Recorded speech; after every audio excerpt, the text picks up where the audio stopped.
Good morning, family and friends. Before we begin today's service for Mr. Hagni, I'd ask you to pull out your cell phones and please silence them or, put them on vibrate during this service. Thank you very much.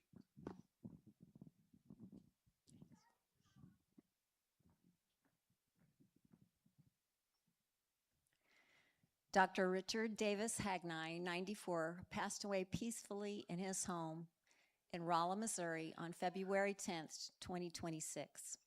He was born on April 29th, 1931 in Howell, Michigan to Walter and Merle Whitaker Hagni, who preceded him in death.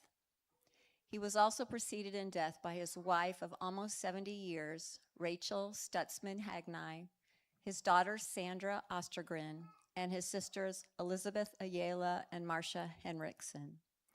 Richard Dick dedicated his life to the study and teaching of geology. He received his bachelor's and master's degrees from Michigan State University and earned a PhD in geology from the University of Missouri. He taught at Missouri University of Science and Technology for 44 years and was awarded Curator's Distinguished Professor of Geology in 1993, the highest research honor in the University of Missouri system. He retired in 2000 as Professor Emeritus after serving as Department Chair of Geology and Geophysics from 1985 to 2000 and Gulf Oil Foundation Professor 1984 to 1993. Through the years, Dick gave more than 395 presentations at geology, mining, and metallurgical technical conferences, chaired numerous scientific sessions, published 24 book chapters and books, published over 200 technical papers, and was editor of several technical meeting procedure volumes. Dick taught 17 different geology courses over the years, specializing in economic geology and ore microscopy. Starting his career in the zinc, lead, thank you, I don't know my periodic table, obviously, deposits of the Tri-State Mining District in Missouri, Kansas, and Oklahoma. He continued researching these deposits in the viburnum trend for many years, becoming an expert on the mineralogy and geology of those deposits. Dick was one of 5 geologists in the U.S. to be named an honorary life member of the International Association on the Genesis of Ore Deposits, the world's top international professional organization on ore deposits. He taught short courses in applied mineralogy at S&T and in South Africa, Brazil, and Turkey. He gave technical lectures in Krakow, Poland at the invitation of the government of Poland in 1984. Perhaps Dick's top accomplishment was that he set out early in his career to visit as many mines in the world as possible to collect ore specimens for teaching and research purposes.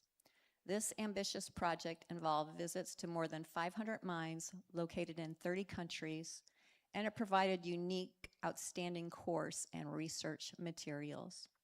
Toward the end of his career, Dick focused research on fluorspar ore deposits in Okarusu mine in Namibia, Africa, by conducting 10 field summer research trips.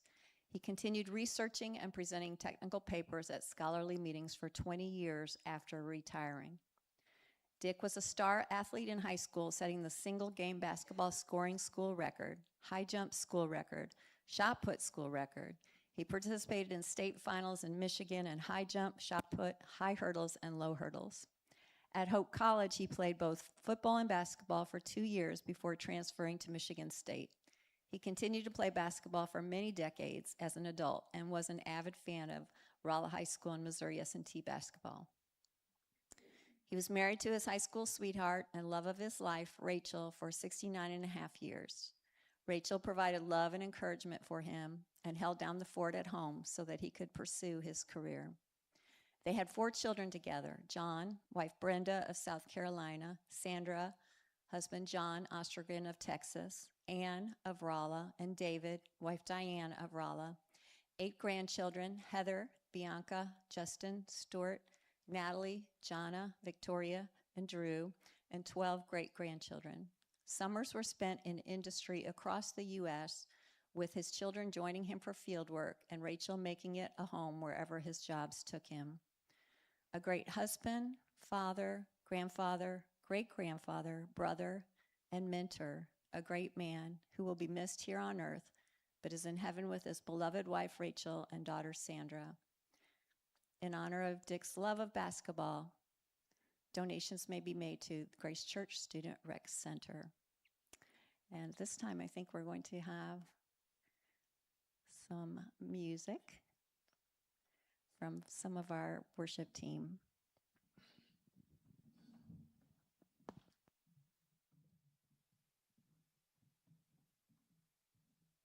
Stand, we'll just sing it with them.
All my life you have been so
At this time, we would like to give friends and family an opportunity to share about a thought of your memories of Dick Hagni.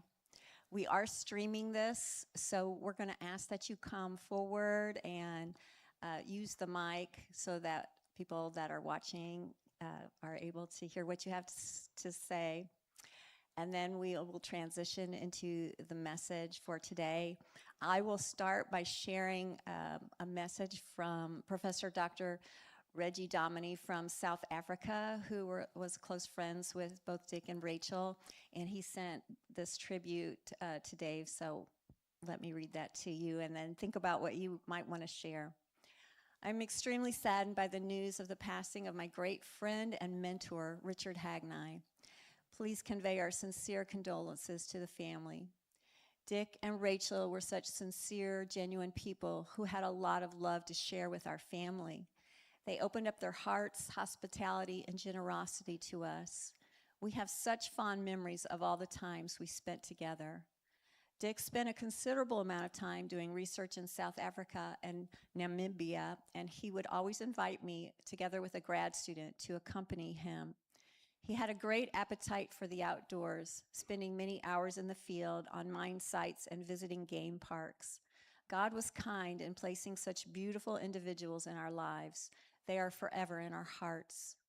They were big on family, and we regularly received their customary Christmas card update, as well as regular news on each and every family member, right down to the great-grandchildren. There's so much I can say, how Dick collaborated with scientists from all over the world, the opportunities he afforded to students from Brazil, China, India, and South Africa, amongst others. He would tell me about his student days in Michigan, how he met Rachel, and how he would hitchhike weekends to go and visit her. He had an opportunity to start at a university in Mississippi after he graduated, but Rachel would have none of that, so they ended up in Rolla.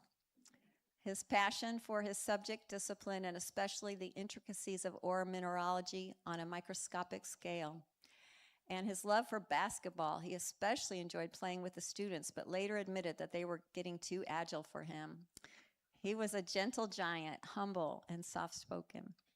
For years after his retirement, we still corresponded. He was Rachel's official scribe. So I always received 2 stories in one mail, featuring his activities and then Rachel's activities. How quaint. From these mails, I got a sense of their aging process until eventually I stopped receiving mails and had to inquire about them via Dave and Diane. Thank you, Dave and Diane, for always keeping me informed. You won't realize how much we loved them and cared about them. Rachel was special, always had her camera close by. I first met them over lunch when Dick was visiting professor at our institution, Cape Town, South Africa, in 1991. The bond was forged during our first meeting and rekindled and strengthened when I was a visiting professor at UMR, now S&T, in 1999.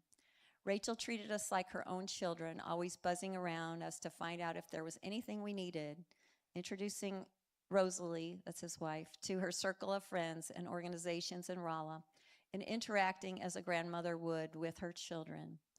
Every Monday, she would drop off newspapers for me to read and then patiently answer my questions on local content. There was a tree with leaves changing colors during fall near our apartment, and I was fascinated by these bright colors as I had never experienced it before. For many years after that, I would regularly receive a picture of that tree in my mailbox, taken every fall. Truly remarkable and greatly appreciated. Rachel would update me on the activities of all of her grandchildren and the great-grandchildren. She truly loved all of her family. All right, so if you would like to come and share a memory, we're just going to have you come right down here. Don't talk too long, Mark Miller. I got you. Okay, it'll be short and sweet, but I just, more than anything, first of all, I want to say, Dave, I love you, man, and what a great dad to get to grow up under. So Richard is what I called him all the time, and he wasn't an easy guy to get to know. However, it wasn't impossible. We got to a point where we really got to talk quite a bit, where I'd see him and he'd say, "Hi, Mark." And so he opened up a lot. And then it didn't stop there because, you know, our love for basketball was mutual, and we'd, we got to the point where, gosh, he was coming to all of our games, and I'd get to shake his hand when I was going towards our locker room. And I mean, he'd just blast me with, like, team's playing well. And so we really formed a very close bond over the years. And there wasn't many people, you know, that he talked to like that. And I was very, very appreciative. But so seriously, Richard, he had those sparkling eyes, and you could just see into his soul with so much beauty and in there, and a lot of kindness. And you know, you just felt like this, he really cared about you. That was real deceptive. Because I would go out onto the basketball court with him when we both continued to play, and Richard would play back when he was, I don't know how old he was, but he is older than I am right now, and I'm old. But he would go out there, and he got that real big grin on his face at that point, because when I say it was deceptive, that kind gentleness, he would rock you whenever he got an opportunity. And it wasn't just me, it was multiple guys out there on the basketball court that he loved to throw his big old 300 and some odd pound body against you. And then he'd smile after he did it. He would occasionally send out a hand to help you up. But I say all that, it just brought great joy to my heart as Richard went down the stretch, and I'd see him making his way to the games. He would, before his health really started to deteriorate, he would walk all the way to the top in our old gym just so he could have that backrest. And I mean, he really struggled to get up those bleachers. But then it was just such an awesome feeling to, in our new gym, he was still there, even though he might have had to come in a wheelchair or with a walker or whatever, and he was sitting right there at the corner bleacher whenever I would go out from the locker room to the bench or go in. And man, that same sparkle I got to see all the time. I loved Rich Hagni. What a good dude. You want to go last?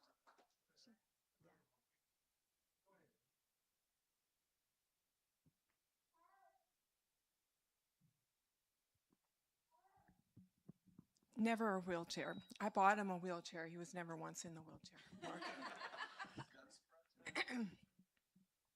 So I'm going to speak on behalf of three people: my older brother, John, my brother-in-law, John, and myself. And I tend to be a crier, and I'm trying really hard not to cry, so sure. So this is from my older brother, John. He and his family are in some serious health issues and weren't able to come.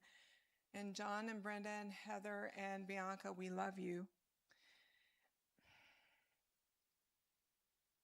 I should have gotten a little bit farther than this. Dad gave our family the name Hagni, which is the Viking name. In Old Norse, it means he who lives in meadow surrounded by thorny hedge. Dad has some Viking characteristics: tall, blonde, lots of perseverance, liked to travel and be outdoors, and liked to conquer. I remember growing up when every summer he would work doing exploration work for different mining companies far from home. Once we got there, he would study maps to locate the most remote lake to fish. Sometimes we would haul the boat on our backs up a trail a mile or so to the lake and then haul it back long after dark. That's perseverance. Were the fish worth it? Definitely not. But the challenge to get them was. He strategized, persevered, explored, and conquered those fish in this new land wherever it might have been that summer. He was a Viking. If he could have gone to the moon, he would have conquered the moon. and he was one of the first to collect moon rocks. Same with hunting and sports, strategize and conquer. He told me many times that hunting and fishing were not about killing, it was about the challenge. Killing is just part of the challenge. At his core, no doubt, he had Viking in him. One of the things that has stuck out in my mind all these years is how much praise Dad had for Carnahan. And Dad didn't really give out that much praise to anyone. But he said Mel was a friend to education. His wife led my Cub Scout meetings at their home up the street from where we lived, and that's how I came to know their sons Randy and Rusty. I remember reading about the small plane Randy and his dad were flying when it crashed and took their lives. Dad had a sense of humor.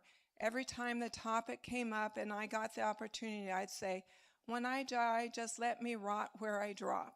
And he always grinned and chuckled. Dad and I watched a lot of Johnny Carson shows together, eating Wheaties heaped with vanilla ice cream on top, and we laughed at pretty much the same jokes. Dad definitely would not want a weepy funeral or a long one, so I'll just finish on the first thing I learned when playing basketball with him. Whenever he started toward the basket with the ball, unless you had a death wish, watch out for his elbows. Rules be damned. Either knock the ball out of his hands or get out of the way. There's a Viking coming through.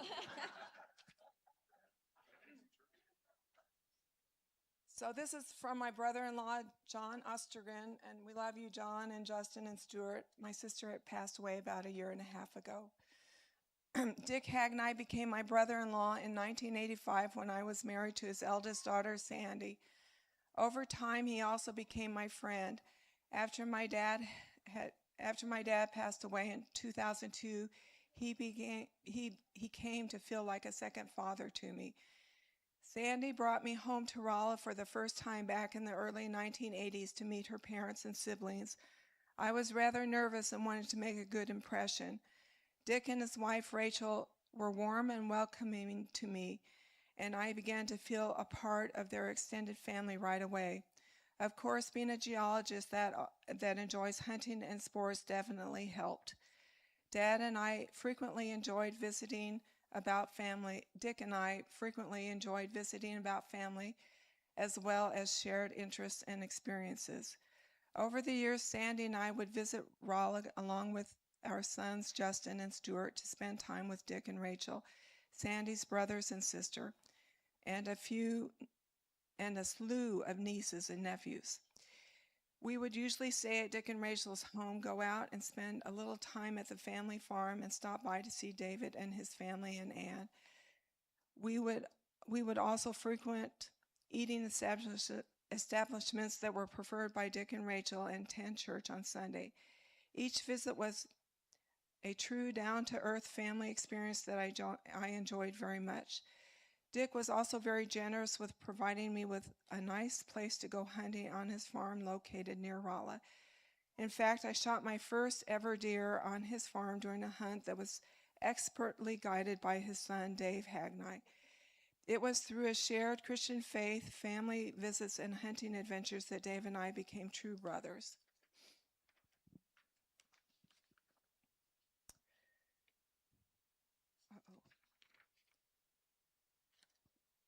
Okay. Over the years, Anna and I also became brother and sister as we shared many life experiences and grew as Christians and family members. Anne has a loving heart, and she is quite generous with her family through caregiving and maintaining close contact through the most difficult times in our lives. Since that first visit to meet the Hagni family, I have been greatly blessed by being married to Dick Hagni's late daughter, Sandy, and being a part of the Hagni clan. His legacy is greater than his resume and is all about the family that I have been fortunate to be a part of for many decades now. I am very grateful to have known Dick and to be able to continue being a part of his family through Dave and Ann, plus all the nieces and nephews and their extended families. Dick, please say hello to my beloved Sandy there in heaven, and give all my best to Rachel as well. Okay.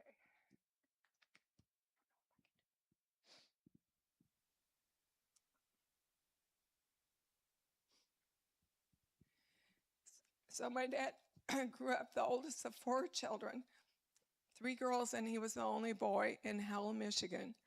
His dad was a grocer, and his mom was the principal of the elementary school. My mom moved to Howell when she and her dad moved. My mom and her dad moved to Howell when my mom was in the 10th grade. My dad pursued my mom, and they often told a story where he wanted to give her a ride home when she was walking home from school, and she said no, and he pursued, and she said no, and he pursued, and I guess finally she got in the truck with him. Years later, my mom said it was only 2 blocks. I could walk it. True. They dated for 2 years in high school.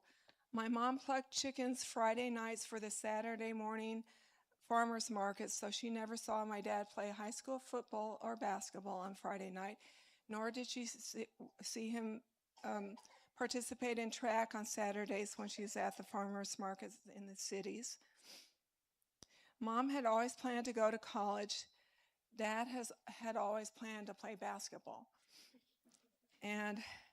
But he thought my mom might not marry him if he didn't go to college. And so he decided to go to college, so he went to the basketball coach. Mark, basketball coaches have influence. He went to the basketball coach and said, where should I go to school? And he said, go to my alma mater. So he went to Hope College in Michigan. He learned how to study in college because he never studied in high school. He didn't know what he wanted to do, but he had told my mom he wanted to be the best at whatever he did. And if you can tell from the resume or the obituary that Diane read, he did become the best in the world at what he did. After 2 years at Hope College, he transferred to Michigan State, where he was studying forestry, and he took a geology course. And that is where he found his second true love, my mom being his first true love. So his second true love was geology, and it was a lifelong love indeed.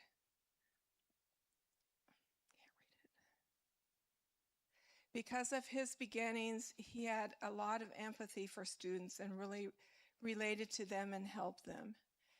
Dad was an avid outdoorsman, hunter, fisherman. We ate quail, squirrel, duck, rabbit, turkey, dove on a regular basis. Mom doctored them up with bacon and marinades. Sandra became a vegetarian. I got a good joke in.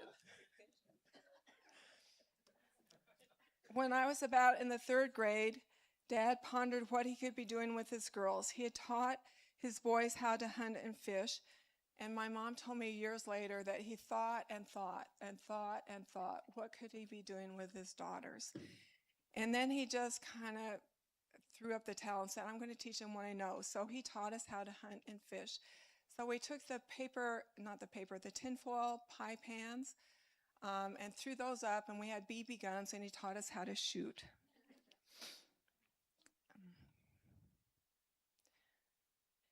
For me, that was the beginning of a lifelong career of Dad teaching me his world of knowledge in the classroom and in the field.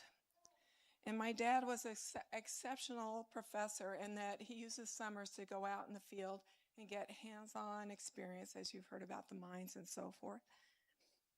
After pursuing my own career in geophysics and in industry, I returned to UMR and got a PhD in geology under my dad, the first and maybe only father-daughter PhD team at MS&T.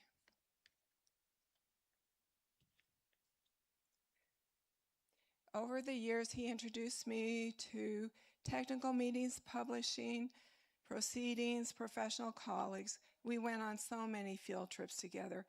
You know, a daughter is so fortunate. I'm going to cry. Such a special dad.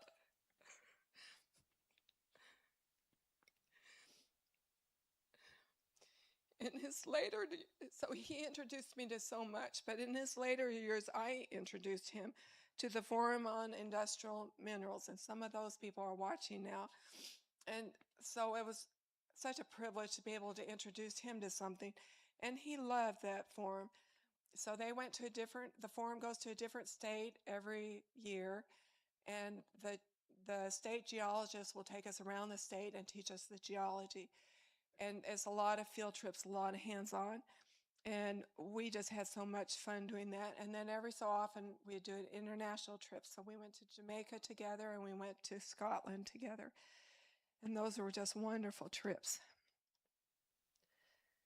I can't read it. He did not want to go to a retirement center at the end of his life. So he never complained. And if you ask him how he was, he would say perfect. Where's Janella? There you are. So he would say perfect. Janella helped to keep my dad at home. And she would ask him, how are you doing? So he's in a hospital bed and he'd say perfect. He just did not complain. And that's determination.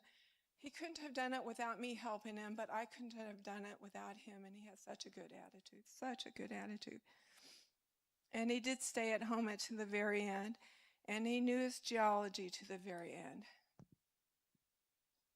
So Natalie, where'd Natalie go? Okay, so Natalie and her husband Jobbit, Natalie is my niece, and this is her grandpa, had come over, and they're missionaries in Kenya, and she brought him this beautiful soapstone dish from Kenya.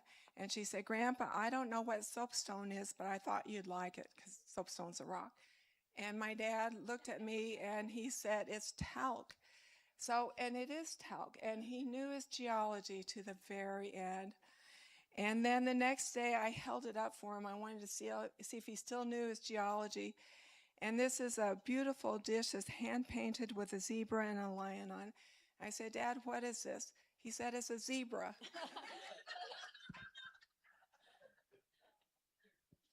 I got 2 jokes.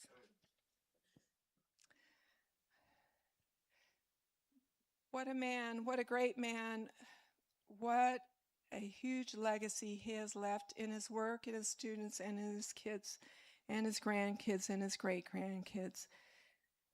So Dad was raised Presbyterian and then attended the Methodist Church for many years and then Grace Church.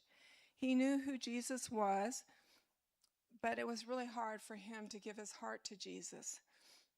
But during my mother's funeral, I had a salvation prayer said, and I believe he became a Christian then. And when I was with him in his last moments, there was so much peace in the house afterwards. I know he went to heaven. And so I would like to lead you in a prayer.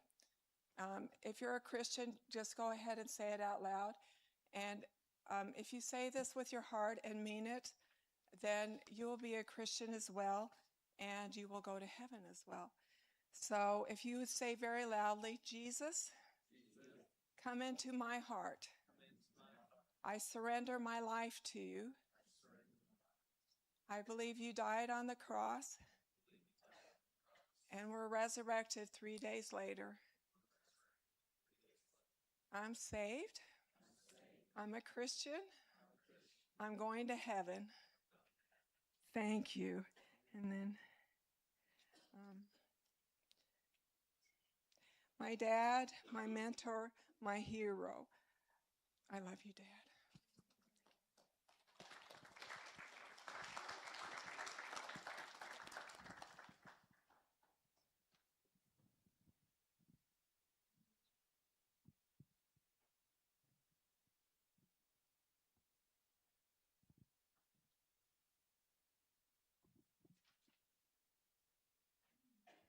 I just wanted to share 3 things, and I will also try to not cry, and I will not be successful, but let's see how far I can get. So I have 3 things, and Joe is ready for me. 3 things that just, I don't know, came to me instantly when I think about Grandpa. The first one, and this may seem silly, but Grandpa, in addition to basketball, he also loved ping pong or table tennis. And I have a lot of memories, even with Dad, of being in the basement. And you know, well, you would know if you've been there. I don't know if everybody's been there, but the basement is covered with boxes of geology things. And I can't even pretend to know what is in all of those boxes, but there are so many boxes. 307, according to Ann, boxes of things that are related to geology. Let's just leave it there. But it's surrounding you, and then the table tennis, the ping pong, and we're playing. And I never won. Like, let's be honest, I never won. And then I went to China, and I was there for 4 months to teach English, and I learned ping pong there. And so I came back, and I had my own racket, and I said, I'm going to beat Grandpa. And I had a mission. And you know what? I did. But in all honesty, at this point, he couldn't move back and forth. So the only reason why I beat him was because he could just do his arms like this. But I still take that, and I still beat you, Grandpa. One game my whole life I beat you, but we had fun. We had a lot of fun with that. Another thing that I remember is we would always compare the number of countries that we had been to, because I believe, and we'll know, it's 30 or above. 30 plus. Okay, yeah, I don't remember the exact number either. But he had stopped traveling already, but I was still traveling. And so I was like, I'm going to beat you, Grandpa. So I guess I got the competitiveness that came from Grandpa, but I said, I'm going to beat you. And to be honest, I don't know at what number I am, and honestly, I don't care, but it was really fun to just go back and forth and see. Okay.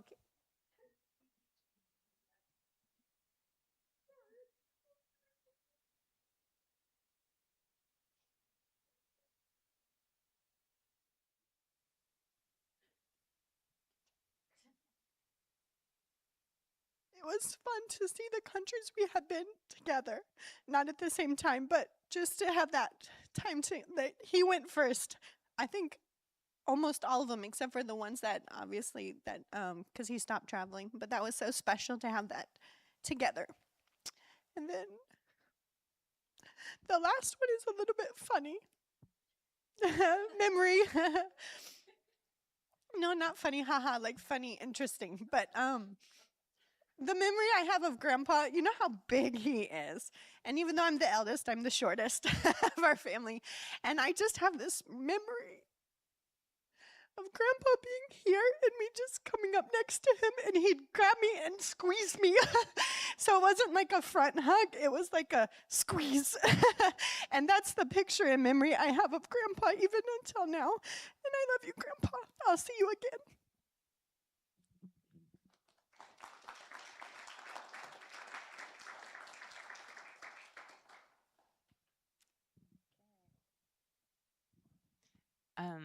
Hi, I'm Victoria, or Tori, one of the granddaughters, and I just had a couple things I wanted to share about Grandpa.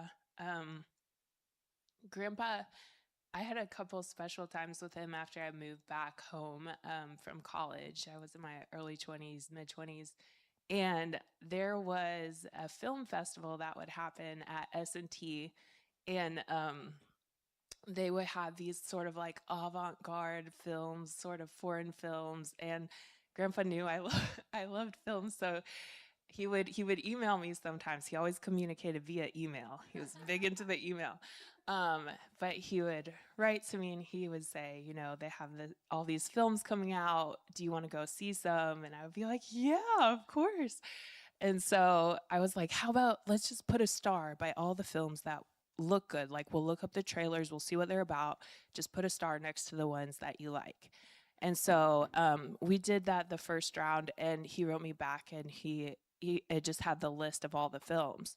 And I was like, Grandpa, where are the stars? And he was like, those are the ones I want to see. And I was like, there's no stars. He was like, I don't think I want to see any of them. It's like, and he signed it, love Grandpa.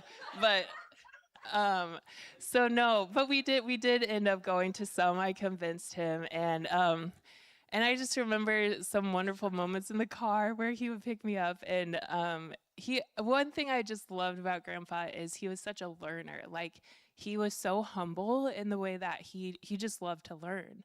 And so we would talk about the films sometimes, and And he even sometimes he would tell me about different dreams that he had because he knew I loved dreams. I love to interpret dreams and think about what they might mean. And so he would tell me some of his dreams.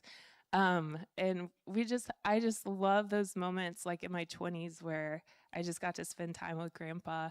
And then one final just memory that I will always remember Grandpa by is again another email. But he had emailed me and it was, I don't know, it was this picture of a tree and it was an apple tree and it was a poem and it was something like all these apples were on the tree and it was close to Valentine's Day, so I especially remember it now. But he was like, Tori, um, sometimes girls think that they don't get picked because they're like apples on an apple tree and the boys aren't picking them for some reason. And he was like, but sometimes there's apples all the way at the top and it takes a very strong man and a very confident man to pick the one at the top. And he just sent that to me and I was like, thank you, Grandpa. But it was one of the sweetest, most special things I've had someone email me in my entire life. So I love you, Grandpa. We'll really miss you.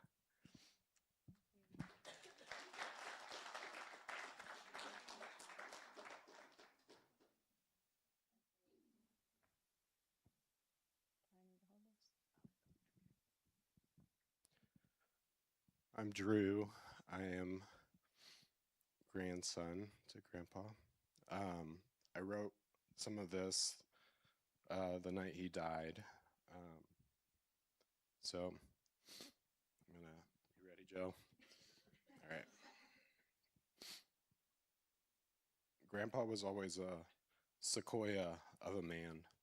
As long as I've been able to make memories, he was there.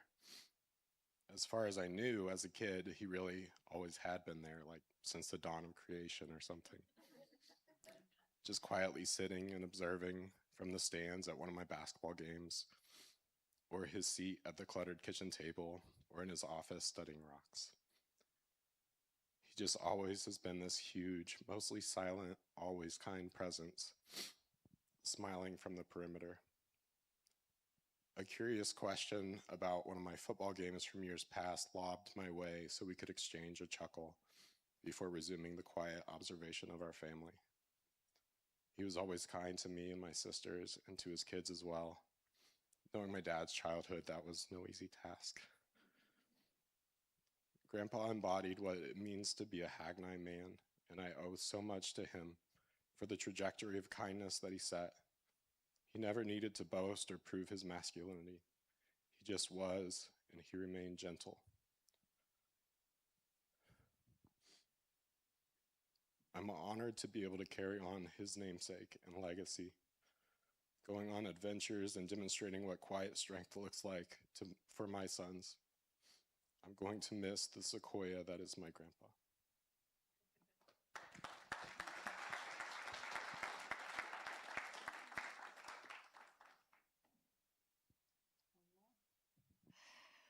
Okay. I'm Jonna. I'm the second grandchild and with Dave and Diane. And I don't think I was as close to Grandpa as some of you guys have really good stories, but I want to share my favorite story of Grandpa, which I was closer to Grandma, I think, and it's really hard for me to talk about Grandpa without Grandma being part of the story. They were such a collaborative, amazing team. And I just remember I was probably in college, and for about 5 or 6 consecutive Christmases, Grandpa, well, through the years, Grandpa was starting to lose his hearing. And you can correct me on any of these facts I get wrong. But I remember Grandma knew this about him, of course, and she was getting little by little. She never fully showed her frustration, but she was always having to repeat things louder to him, explain jokes, there would be like long pauses in between things, and then she would as soon as there was a pause, she would repeat it louder, and then Grandpa would have this. And I just remember that every time she would repeat herself. But there were about 5 or 6 Christmases where he would get the same gift, and it was a set of hearing aids. I'm not sure if it was you, Ann, or Grandma who was gifting it, but it was the exact same set that we were getting. And he would open it up, and he would act like he had never seen it before. And he would look up, and he would say, and you would say, "Dad, what do you think about that?" Or Grandma would say something to that effect too. And he would say, "It's perfect." It's perfect. But yeah, I remember Grandpa when he passed, I was really fortunate to be able to see him because we are local now, and I got to see him in his last moments. And he has just been a steady stream, always there in our lives, all the holidays, and just always kind and gentle, close to us. And we're going to miss you a lot, Grandpa. Love you.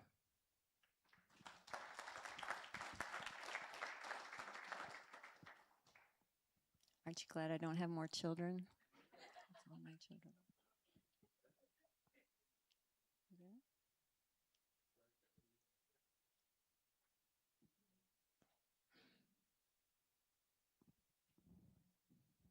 This is not my child, but she kind of was adopted in the family. Well, I did not write anything because I didn't think I would speak. But I'm in Rolla today because of Dr. Hagni. He hired me right out of grad school. I still had like a year and a half to go. And I got this job at UMR. But there was a caveat. You must defend your PhD thesis before you start the job. So what did Dr. Hagni do? He would contact me every month until I said, "Please stop." I will be there. But then he enlisted Rachel's help. So Rachel was now the one contacting me, but she was much nicer. You know how it was, so she was gentle in the way she did it. And so that was how I ended up in Rolla. And they ended up being my parents because I had lost my parents by then. And my cousin moved to Missouri. Mama Hagni became her mom too. And Dick was special. And he was there when students made fun of my accent. And he went to the classroom and told them that if they laughed at him because he was tall, how did he expect them to behave? But anyway, that took care of the problem. And Dick and Rachel were the parents I didn't have in Rolla. And I'm lucky I was able to spend time with him just before he passed. And he was as sharp as they come. He was still very, very sharp. His last words to me was, "How is the university?" And do you remember my answer? I will not repeat it, but he was laughing. And so he was a great man, and he was a great man. He was a great mentor. Any successes I had at Missouri S&T is because of him, because he was there when I needed help. He was there. I knew he had my back, and so did Rachel. And so we're going to miss him. He was a great man.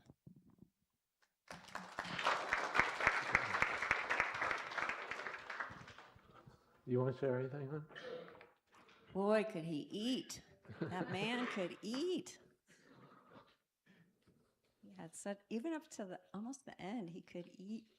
We would make him dinner once a week, and he loved lasagna, salmon. He liked all your cooking. Meatloaf. Yeah. This is delicious. Perfect. That's perfect, yeah. Is that all you want to say? That's all I'm going to say. Okay.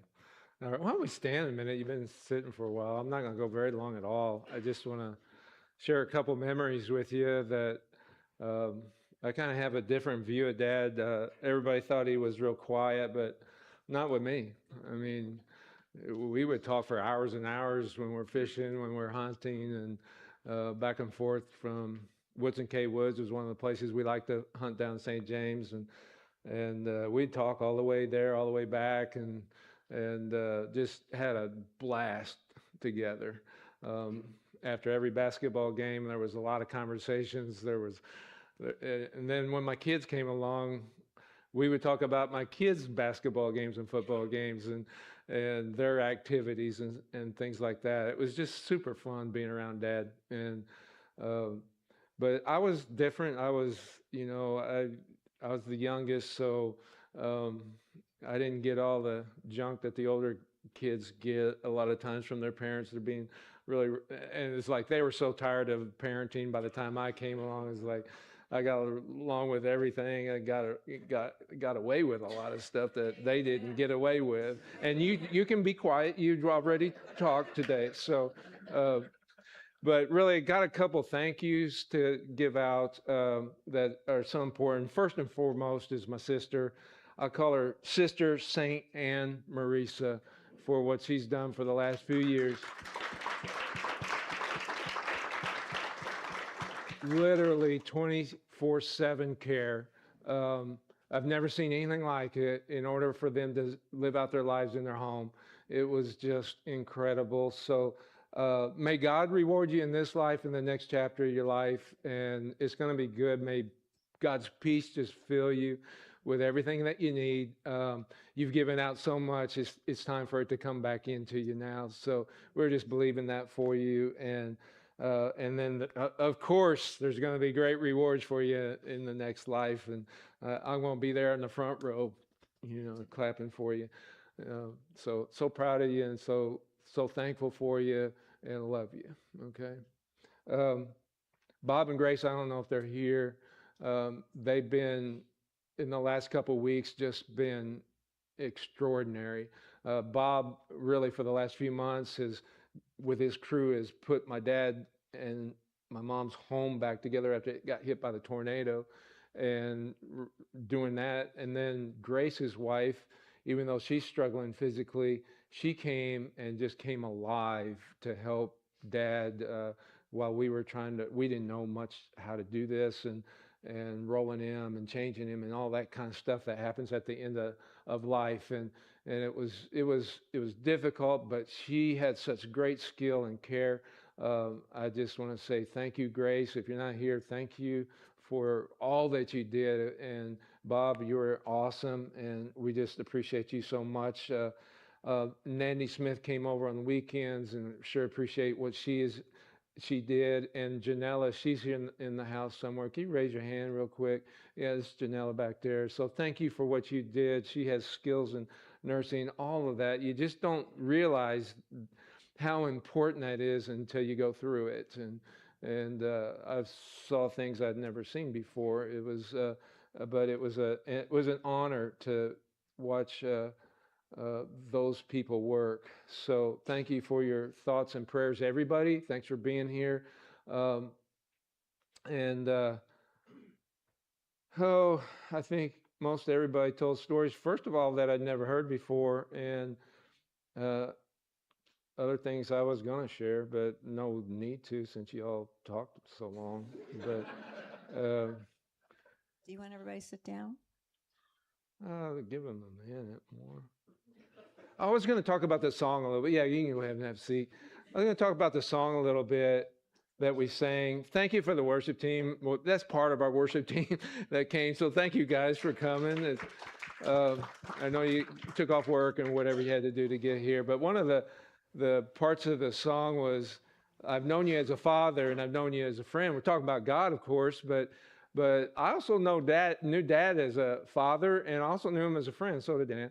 And I got a lot of good friends that I've had in my life, and very fortunate that way, and very thankful for that. I need my friends, but Dad was at the top of them.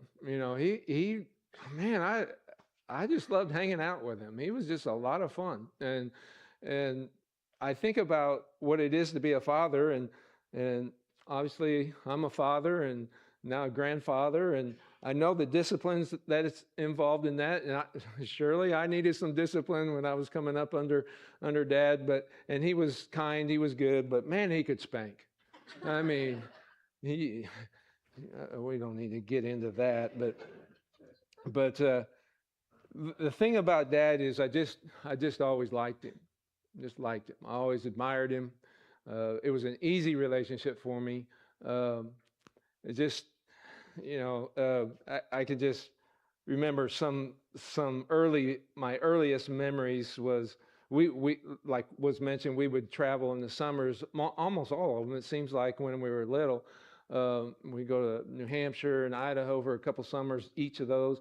Michigan, New York. Tell me if I missed anybody, anyone or any summer. But there was one summer my mom was struggling with her health, and so we didn't get to travel. And he went to Wyoming. And I was just a little tyke then, and I think I just bugged the snot out of Mom because I was just constantly, "When's Dad coming home? When's Dad coming home? When's Dad coming?" I just missed it. That was the longest summer of my life, and I just never forget when he finally. I was already in bed, and the headlights hit the driveway, and I looked out the window. It's Dad! So I shot out of bed, and he just barely got in the door, and I jumped on him, wrapped my legs around him, and he's trying to kiss my mom, and he's got this appendage on him, trying to shake off, and I wouldn't let go of him, and it was hard in the last couple of weeks to let go. It's just hard. But you got to do it, and life goes on. But I'm so thankful for what kind of dad he was. He wasn't just a father. He was a dad. He was a friend. I'd like to talk a little bit about what a dad he was to me. There's three things that kind of came to my mind. First of all, he was fun to be with. He had foresight to offer, and he also was faithful. He was faithful to us kids, but he's faithful to Mom, and I really appreciated that. I didn't even know how good I had it back then. You get older, and it's like, man, he did a good job. And that's what it was with him. I'd like to show you just a couple pictures. The first one, this is one in New Hampshire, and this was our backyard, literally our backyard, wasn't it? I mean, we lived just right off the bank of that. That's the wild Ammonoosuc in Swiftwater, New Hampshire. And I was 6 years old, I remember, and all my siblings were busy being responsible kids. I didn't care about any of that. I just wanted to catch fish. And I was struggling to catch fish in that pool there. And Dad came down after work one day. He said, "You need help?" I said, "I absolutely do." And I'm getting frustrated. So he said, "Well, you're using the wrong lure. So let me go back up to the house and I'll get you a good lure." So he went back up and got me a little red and white daredevil with a treble hook on it. And he tied it on for me, and he zinged that up with my pole. He zinged it up and bounced it off that waterfall, and it fell into that pool, and he hooked a trout, and he pulls it in. And I said, "Give me that thing." And I take it back, and I said, "How'd you do that?" And so I did the same thing, caught a fish, and I'm like, "Dad." It's like my first, Dad's cool, Dad's fun. And that was the beginning of learning. It was the beginning of watching him. He had some answers. But he didn't give it out. You had to go get it, and you had to kind of bring it out of him. And I found some of those keys to doing that, and I've never regretted that. Even with his PhD and his studies, I was like, "Dad, you were kind of dumb in high school, right?" And he said, "Yeah, I was. I didn't work hard at it." And just told the story about how he wasn't even going to go to college except for Mom. And he said, "Well, might as well go to college, play football, play basketball, maybe study a little bit." They got there and learned how to study and all that. And I said, "Well, show me how to study." He said, "You have got to apply yourself, son." I know. I learned from him how to study. I basically learned about everything in life from him, just watching him and asking him. It's just amazing. Even how he conquered languages. His, my mom's stepmom, because my mom's mom died when she was 13. And that's why family was so important to mom, because she lost her mom so early. Uh, but my my step grandma, I don't know how to say it. I always knew her as grandma, but it was my step grandma. She said, "You're gonna," to Dad when he was hitting the PhD. He said, "You're gonna struggle with languages." And he said, "Just because she said that," I said, "No, I won't." That's how competitive, but a jolly kind of competitiveness. He just loved to compete, um, and so he just barreled into those languages and aced them all. I'm like, huh. So it is possible. You know, it is possible. If you're a little slower, you can make it, right? And he's like, yeah, absolutely. So he's always the biggest encouragement to all of us. And the next picture is the Sawtooth Mountain Range. This is Stanley Lake, and this is when I got the most upset at him, because he got up one morning when we were camping there. We camp a lot of the weekends, and he went around. He got up early and caught a stringer full of fish and a bunch of trout, lake trout, and they came back. The stringers, their fish are just flopping, and he comes back and he puts them on the picnic table for us to eat. Later, Mom would cook them up, and I'm just coming out of the tent. I'm like, what?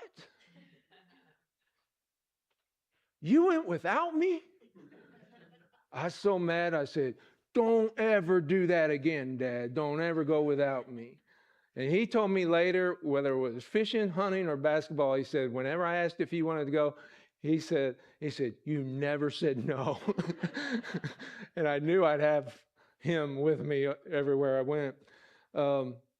Next picture, I'll never forget this place. This is Silver Creek, and it's by Sun Valley in Idaho. And we got there to camp, and Dad would go places to camp, and take us with us, but he had fishing on his mind. And so we got there, and I'd never fly fished before this point, and so we went to a fly shop, and he knew how to fly fish, and so he starts talking to the guides there, and he says, "What's the hatch?" And I'm like, "What's a hatch?" He said, "Those are the bugs that are coming out, and that's what the trout feed on." I said, "Oh, okay." And he said, he said he would ask the questions, what kind of fly are we looking at? It's going to be a Royal Coachman. Royal Coachman. Ended up tying those Royal Coachman before the summer was over. It was just fun. But we got to camp after we got all our gear. He bought me a couple things to be prepared for the fishing events. And as a kid, I was 11 or 12 at this point, and I'm just so excited about it. I can't hardly sleep. And next morning, as soon as you hear that, we had this old Army, remember the old Army tent, the green tent that we put up, and they'd all sleep in there, and I sleep outside. So he would wake me up when he got out of the tent, because I didn't want to miss. I don't want to be left behind. And so I hear the zipper on the tent go, and he comes out. He fixes a little breakfast real fast. It's still dark. And I said, "What are we fishing for?" He said, "Rainbow and brown trout. And there might be some cutthroat in there too." I was like, "Okay, all right." So we go on this stream, and we walk about 100 yards probably. He says, "This is a pretty good pool right here. You start fishing here." And I'm like, "Okay." And I can't really see real good. It's still almost, it's like the crack of dawn. So he goes on up another 100 yards I couldn't see him anymore. And so I start fishing, and if you can see, there's a lot of brush on both sides. The grass was, for me, the grass was up to my neck. So I could not fly fish and not get caught up. So I'm like, I'll just jump into the creek just like I do in Missouri. So I jump, and whew, it was that high. And I'm like, oh. And I start seeing polar bears and and seals. That's like Arctic. I was like, I'm not used to this. I didn't realize how cold it was until my lips start getting blue and I'm just starting to shiver and uncontrollably. And I'm thinking, after about an hour of that, I didn't know what hypothermia was at that time. I was like, I don't feel very good. And Dad comes back with another stringer of fish. And he says, and I pop out of the stream and he says, did you catch anything? And I said, no. I said, Dad, why aren't you cold? And I look at his legs. I said, what are those? He says, oh, those are waders. If you don't have waders and you get in the stream, you're going to get cold real fast. I said, thanks, Dad. So I shiver, take a note, talk more to Dad about things before we go out with Dad. Just good memories, though. And I'm going to end with this because I think it's pretty important. You don't know that I found this when I went over to the house the other day. Went over to the house and that hit me hard. It was empty. I hadn't experienced that yet. And I just had, Ann's dog was still there, and I start grieving and moaning and crying. And Belle's like, what's the matter with him, And so I'm looking for pictures. He had some great pictures from when he was in high school and college, especially high jump. I'll never forget his high jump picture because he's doing this scissor over the high jump bar over sawdust. And I'm like, Dad, that is so cool. And football, a little story about football that he used to tell me. I didn't even know he played college football until about 10 years ago because I was talking to him about Hillsdale College and how they were doing some really cool stuff. And he said, yeah, I know Hillsdale. We played Hillsdale in football when I was in college. I was like, you've never told me that you played football in college. And he said, I didn't really like it that much. I said, how come? He said, well, I was playing linebacker and I just waylaid this guy and they had to cart him away. And I felt so bad. I said, really? I would feel good about that,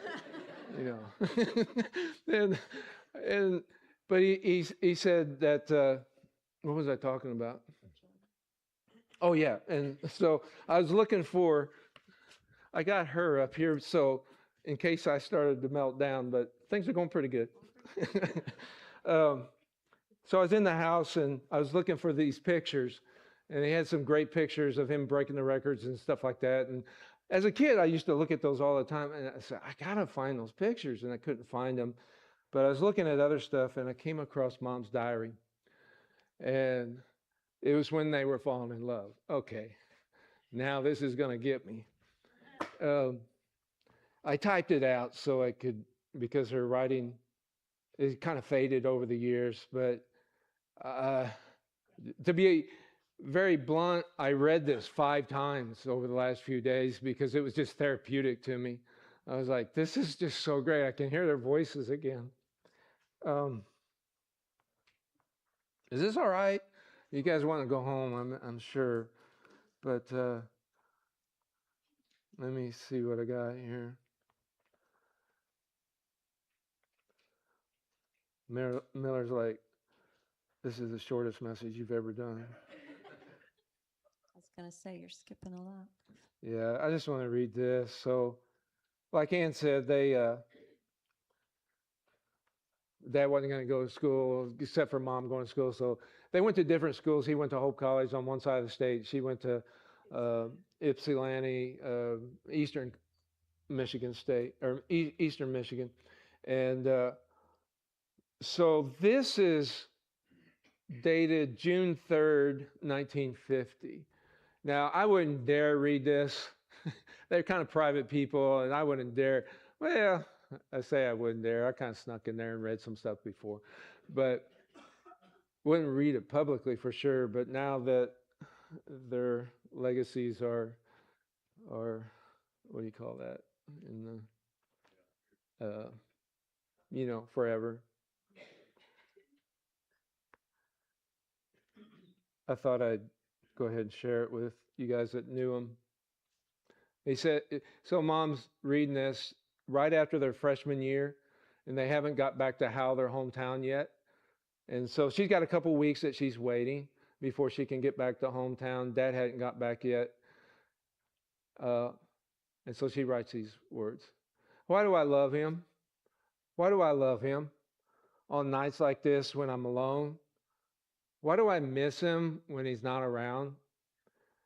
Why do I need him near me when I'm in trouble? And why do I always think of him when I'm supposed to be enjoying myself with others? I wonder why I want to tell him my inmost cares and worries. Why do I sometimes have that almost invisible longing that I'd give the world to be with him always? Why, oh, why do we have to keep on waiting to have each other? And why can't it be now? Why do we always have to wait and wait and wait?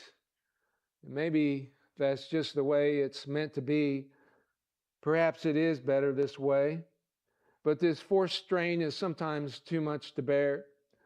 For when you love a person, you want to love him wholly and completely with your whole heart and soul. And I love Dick just because he's everything I've ever wanted. He's kind, he's considerate, he's soft-spoken. He doesn't often lose his temper, and he doesn't complain. He doesn't have bad habits that he developed later. I was going to say, she didn't say that later. Just kidding.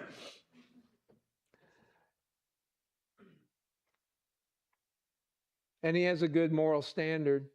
Dick is sincere in what he says, and he's honest. And Dick's no sissy. He's a man with a male's attitude towards life. And those are some of the reasons I love Dick, but there are many more. The first date Dick ever had was with me. Often I have thought that now we would both fall for the same person. I think our ideals are still the same. We've had wonderful times together. I'll never forget the time when we were all alone at the lake. We took a walk, and then we came up and sat on the bench. The moon and the mosquitoes were out, but it was a wonderful evening. And we talked for hours about our future, and I hate this part, the 2 or 3 kids we'd have.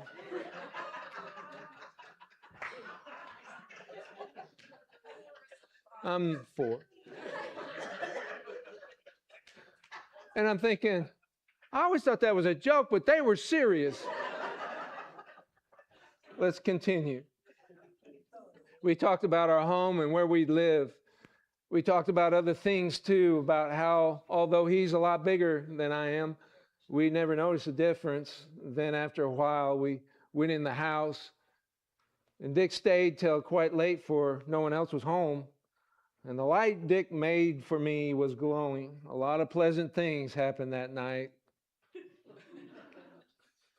One time we went fishing at the lake, and Dick got angry at me, and I can only remember that happening once before.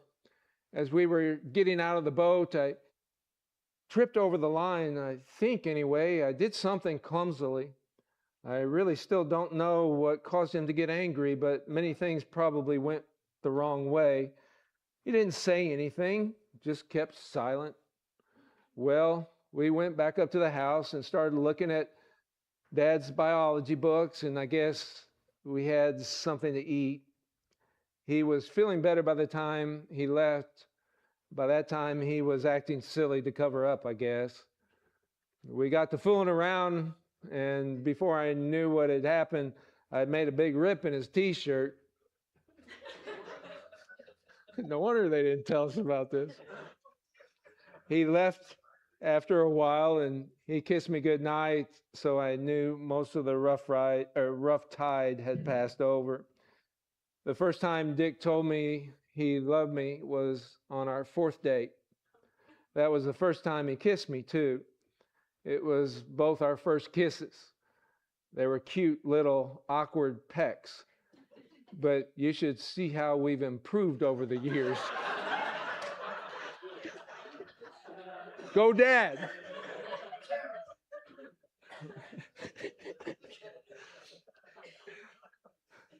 Man, I was laughing on that one.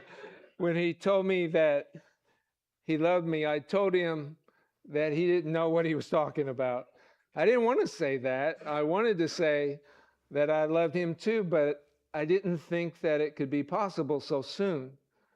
I've read in books where girls are in a daze after their first kiss, but I always thought that was a lot of nonsense. When I went in after my first kiss with Dick, I felt like I could fly. But since Dad was up, I tried to pretend that nothing unusual had happened. I've wondered since then if I really fooled him.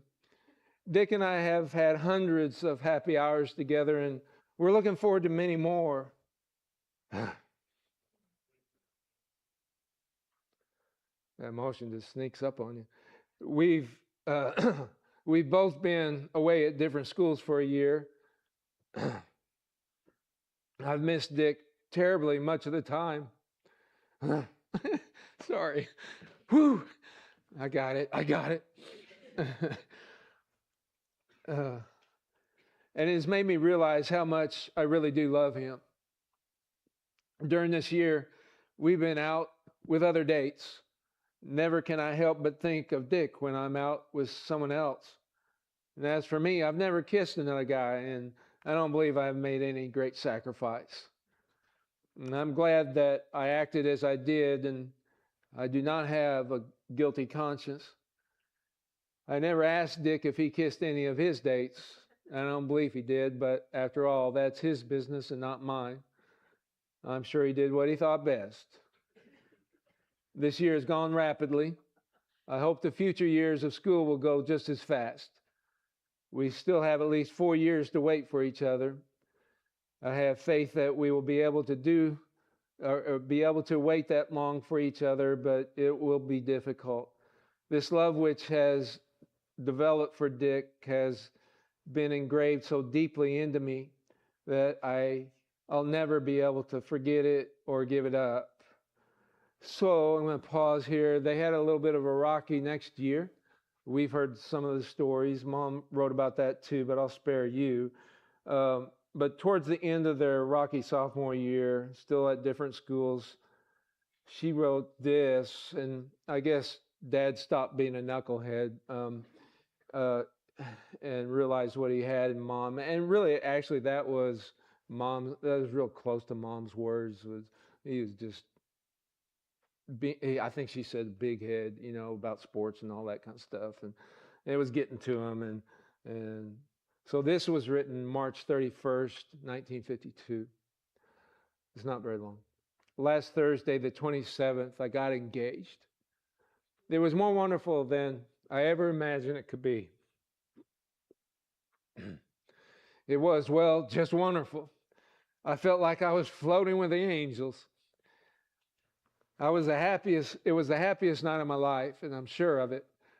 The fact that everyone else is so excited and happy flavors the event with more spice than I thought possible. It's a wonderful, thrilling, heartwarming experience.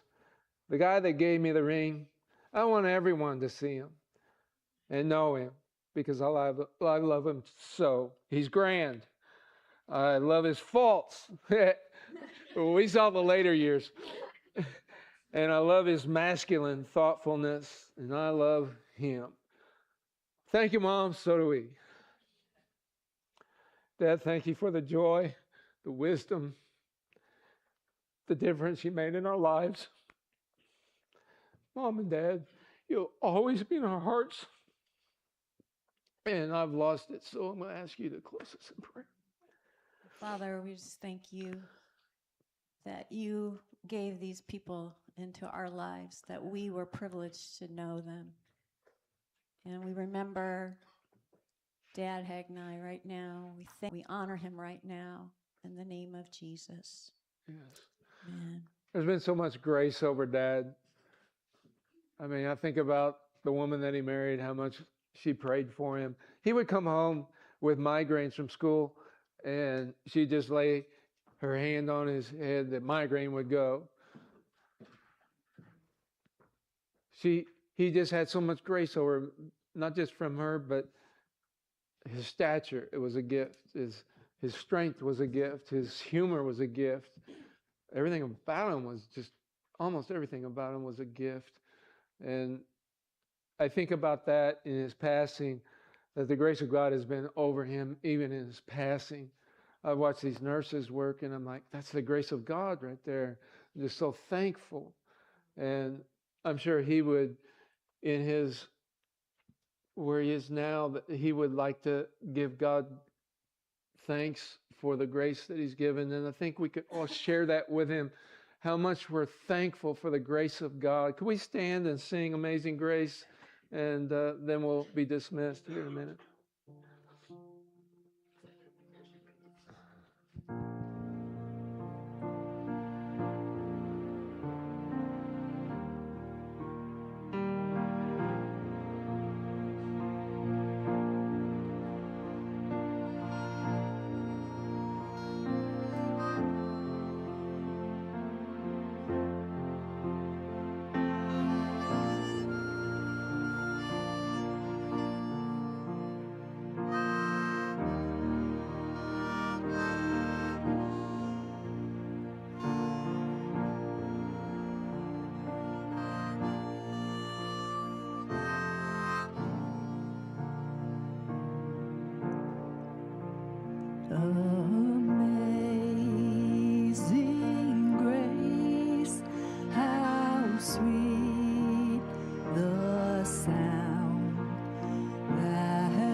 This will conclude our service here today. We do have a committal service scheduled for 10 o'clock at the Rolla City Cemetery tomorrow. You all are invited to that. On behalf of Ann, David, and all the Hagni family, thank you for being here and showing your love and your support today. Please keep them in your hearts and your minds and your prayers. At this time, we'll begin dismissing on this side of the church. And if you'll come around, come up, pay your respects, and then step onto your cars if you'd like. Thank you again for being here.